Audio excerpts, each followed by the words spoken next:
La méditation de ce 2 juillet est intitulée « Une consécration totale à Dieu ». L'œil est la lampe du corps.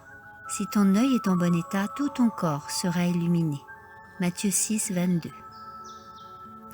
L'œuvre de l'Esprit de Dieu dans la vie d'une personne ne la disqualifie pas pour les tâches courantes de la vie quotidienne.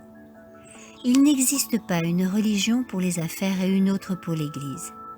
L'œuvre de l'Esprit de Dieu concerne l'être dans sa globalité, l'âme, l'esprit et le corps. L'homme qui aime la parole de Dieu et en fait le principe de son cœur, auquel il tient en toutes circonstances, se soumet au Christ avec les dons qui lui sont confiés. Ses capacités et ses pensées sont amenées captives au Christ. C'est la véritable sanctification. Tous les aspects de son expérience sont en harmonie. Il n'a besoin de rien de plus.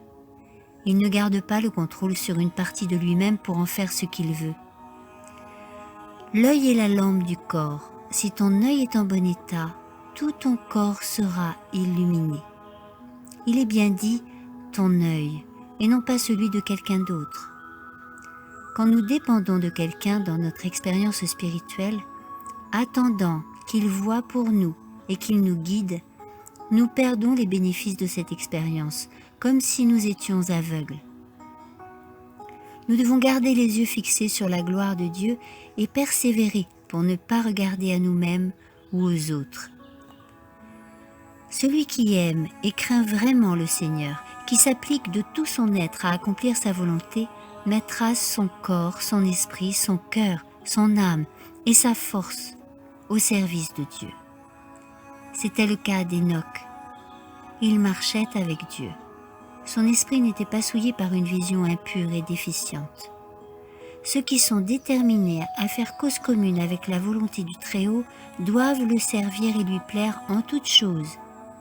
Ainsi, la personnalité sera harmonieuse, bien équilibrée, stable, sereine et limpide. Chaque jour, nous vivons dans un temps de mise à l'épreuve.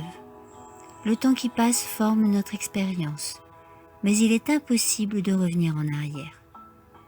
Mettons donc chaque instant à profit, comme nous souhaiterions l'avoir fait au jour du jugement, quand les livres seront ouverts. Notre Seigneur nous jugera selon les occasions que nous aurons eues. Amen.